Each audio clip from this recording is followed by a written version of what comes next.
In the personal story segment tonight, continuing fallout from the LA Clippers race controversy. Yesterday, Leon Jenkins, the leader of the Los Angeles NAACP, resigned after the group came under fire for its plan to present a Lifetime Achievement Award to Clippers owner Donald Sterling. Here's how Mr. Jenkins explained his chapter's decision to honor Sterling. Mr. Sterling organization has, on a consistent basis, brought in numerous minorities and inner city kids to games. Almost every game, there is a section where there are young people there. He also has, over the years we looked at, contributed to a lot of minority charities, including the NAACP. So we looked at comparing that with all of the other LA franchises. His organization gave more money to the community, to the minority community than the others. The NAACP rescinded the honor after a recording surfaced of Sterling making racist comments, but the group is still dealing with some backlash, especially since Sterling has a long history of racism. With me now are professors from Georgetown University, Professor Chris Metzler and radio talk show host Richard Fowler. Okay, guys, great to see you both. Richard, let's start with you. Sterling donated some money. I mean, by some account, $45,000, NAACP, causes, and is that really why he got the award? I mean, was it a money deal, or he wasn't a racist then, but he is now? Well, I think there was never clear proof that he was a racist. Clearly, now where there was smoke, there was fire, and we do see that he is indeed a racist individual. But I think that doesn't take away from the fact that the Clippers organization, the players who've given to charities, and the fact that they gave tickets to inner city young people are still a good and a meritable thing. But they didn't give it to the Clippers, right? They were going to honor him personally. That is very true, and I think they were wrong. I mean, you know what I would say if I were you, Richard? I'd be like, I can't believe the NAACP was here. Like, I wouldn't even do the preface here. I would say, you got to be kidding me, guys. I mean, listen, this guy was well known to be a kind of a insensitive on racial issues, and just because he brings some black kids to an event, I mean, that's kind of, could that be cover? I mean, well, I don't know why he was doing that. I mean, look, Laura, at the end of the day, this guy is clearly a racist. It doesn't matter how much money you give to whatever cause you want to give it to.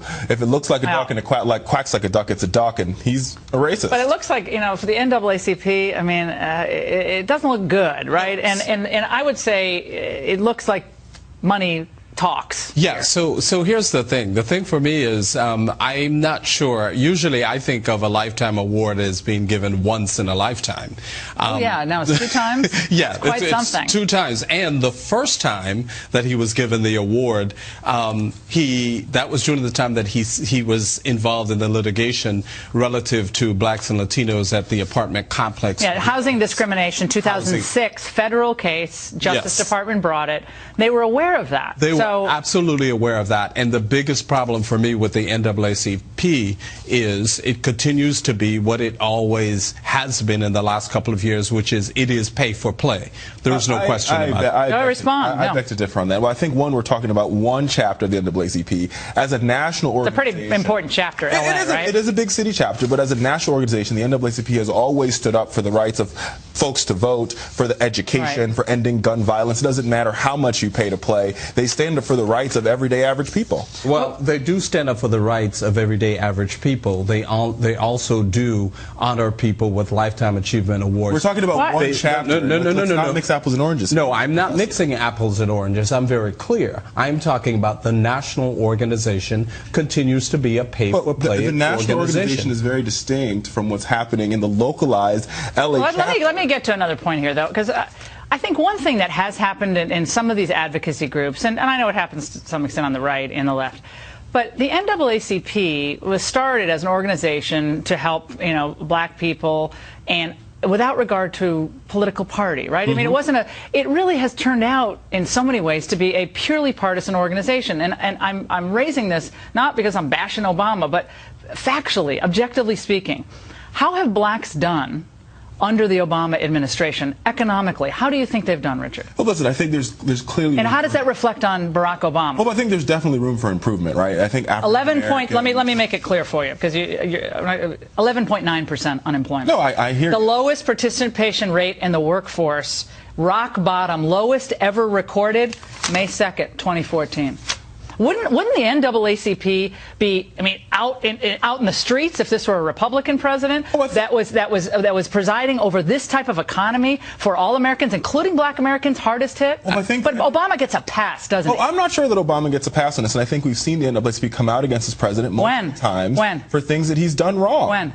They've come out against his president for nominees, for not having a diverse number of nominees to his cabinet. How's that affecting unemployment? Because that determines how money gets distributed from the federal government and how regulations are. So Black people, that's the only thing they care about is how money gets distributed from the federal government? The NAACP has also taken on a myriad of other issues when it comes to this president, and they're saying we want more. They went to You don't think they give him a pass? They've asked for more from the Justice Department. Eric Holder goes to when it comes to voter protection, when it comes to standing up for school discipline policies. We've seen the NAACP over and over again, no matter who's in office, stand up for the rights of colored people, and that's their job. And not even colored people, but all Americans. But if the NAACP was again, I go back to the point that if this were a Republican president, and to your point that you made earlier about them standing up for the rights of ordinary people, it would not be acceptable to have this area of such low Black unemployment. The NAACP complains about unemployment every day. Well, they complain about it. They don't take any action relative. Look, and I'm not trying to pile on here. I think as America's really hurting across the board, but especially hard hit. Latino community, Black community, hardest hit. Single mothers, hardest hit. And all I'm saying is, if you're heading up a national chapter, local chapter, the party in power, which is still the Democrats, party in power, at some point, right, you have to kind of say, gee, this didn't work. God, that stimulus didn't really work. I mean, all these promises didn't come to fruition, and our lives aren't getting any better. So Donald Sterling, we know what he is. The larger problem, I think, is what works for the country, and that's where I hope both kind of left and right, we can somehow come together and kind of make some objective assessments here without regard to political party. Both parties have screwed up the economy, the establishment, and both. Anyway, isn't that a great way to go into the weekend? Gentlemen, thank you.